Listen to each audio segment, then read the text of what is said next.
সর্বপ্রথম আমাদের মা। সকাল হয়ে গেল, এই ছেলেটার ওঠার নাম নেই। ওরে ওঠ, বেলা 1টা বাজে। কি করি? এই জন্য বলি রাতে দেরি করে আসবি না, বন্ধুদের সঙ্গে ঘুরে বেড়াবে। একে ওদিকে নিতারও সেম প্রবলেম। কি করে জানলো আমি কালকে রাতে নিতার সঙ্গে ঘুরতে বেরিয়েছি?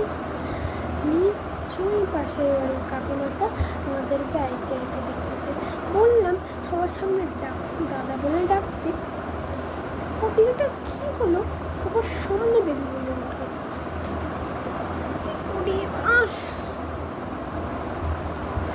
ঠাকুর, উপায় বের করো, উপায় কি আবার ভাবছিস? ওরে মা, আমি নিতা সব একই ফ্রেন্ডসে গ্রুপে। এই তুমি সুরেশকে ফোন করো, ও গেছিল। ও তো ওই টয়লেট করতে গেছিলো ওই প্যান্ডেলের পিছনে। একটু বেশি মানে 2 নম্বরটা এসে গেছিলো, খুব চাপ গো ওই জন্য।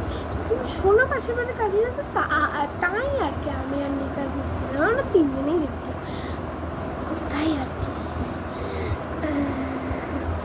ও বাবা, বলার আগেই বুঝে গেলি? কি মন টন পড়তে শিখেছিস নাকি? হ্যাঁ জানিস তো, নিতারও একই অবস্থা। এই একটু আগে চিনি আনতে গেছিলাম ওদের বাড়ি, তোর বাবা তো কিপটে 1 নম্বরের চলে গেছে চিনি মিনি না দিয়ে। কোথায় গেল যে? বললো এনজিওতে যাচ্ছি। যাই হোক, তুই গিয়ে স্নান করে নে যা। ওয়ার্কার মা, আজ তো সপ্তমী, আমায় আজ ঘুরতে নিয়ে চলো।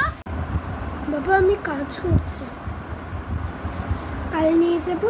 এখন পাশের বাড়ি গিয়ে বাজি ফাটাও, যাও। মা আজ ঘুরতে নিয়ে চলো, আজ তো অষ্টমী, একটাও ঠাকুর দেখিনি এখনো পর্যন্ত। আজ তো অঞ্জলিও দিতে নিয়ে গেলে না। তোমার তো অফিসে দুর্গা পুজো হয়েছে, তুমি দিয়ে দিয়েছো। আমি তো একটা ছবি এঁকেছি, ওটাতেই বাড়ির পেছনে ফুল আছে, ওইটা ভেঙে নিয়ে অঞ্জলি দিয়েছি। এবার নিয়েছো তো প্লিজ। আজও কাজের প্রেশারটা খুব বেশি, তবে তুমি চিন্তা করো না, আমি বাবলু আর ওর মাকে বলে দিয়েছি রেডি হয়ে নাও, ও তোমাদের নিয়ে যাবে। ডিস্টার্ব করবে না আমাকে, আর রাত 2টার পরে না আসলে কিন্তু বাড়িতে ঢুকতে দেবো না। রাত 2টা অবধি আমার ইম্পর্টেন্ট একটা মিটিং আছে, আমি এখান থেকে একটুও নড়তে পারবো না, ঠিক আছে? আন্ডারস্টুড? যাও।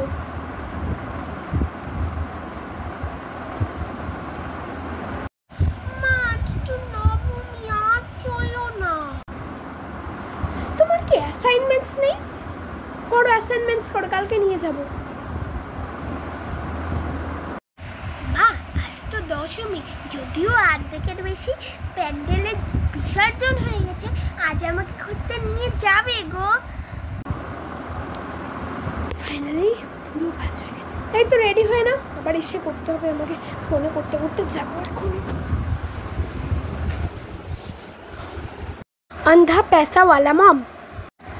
बेबी लिविंग रूम में তোমার জন্য ড্রেসেস আছে অনেক কটা।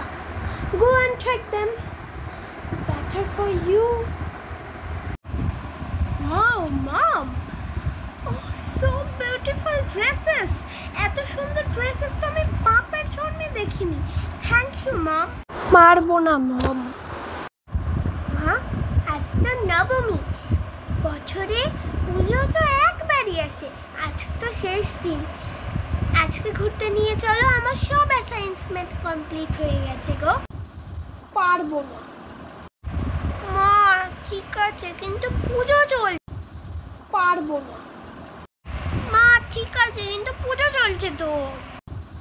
পারবো না। ঠিক আছে কিন্তু চলো শুয়ে পড়ি, আর কি করবো, আমার তো সব অ্যাসাইনমেন্ট কমপ্লিট হয়ে গেছে। আমাকে ঘুম পাড়ানি গান করিয়ে ঘুমিয়ে দেবো। ঘুম আসে ঘুম যায়, পাশের বাড়ির বর্গি তলা বলি একটু করে দাও। পারবো না। গরিব মম। মা পুজো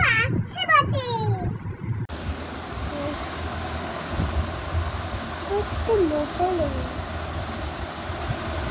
এখন জমিদার মশাইকে খাজনা দিতে হইবে তো আর পারি না জানিস, মানে আর পারছে না, ছুলে যে পড়ে লোকের অপমান আমি আর সহ্য করতে পারি না। এই ন্যাড়া গোয়ালে আমি বেড়াতে পারি না, লোকে আমার চুল হারানি অনেক কথা কি বলে, আমি আর পারছি না জানিস। তুই আমার ভরসা, তো কিন্তু আমাকে ছেলেও বলে,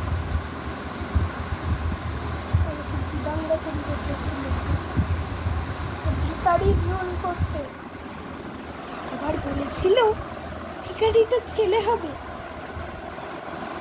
কি আর করি বল, এই দুনিয়াতে বলছে যে মামার বাড়ি তোকে দিয়ে যে জামাটা তোকে দিয়েছে, আমার বাড়ি দিয়ে তোকে যেই জামাটা দিচ্ছে বটে, তুই ওটা পরে অঞ্জলি দিস, একটা সুন্দর করে ছবি আঁকিস, মা দুর্গা, পাশে ভোলানাথ, নিচে অসুর, সিংহ, লক্ষ্মী, সরস্বতী, কার্তিক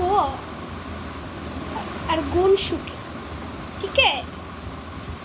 এগুলোকে আমি প্রত্যেক দিন পুজো দেব, আর অঞ্জলি ওখানে গিয়েই দিবি, জমিদার বাড়িতে যাওয়ার আর আমাদের মুরত থাকবে না, তাহলে এক্সট্রা টাকা দিতে হইবে রে, আমি তো পারবো নি, কি আর বলি বল, এক্সট্রা করে টাকা দিতে হইবে।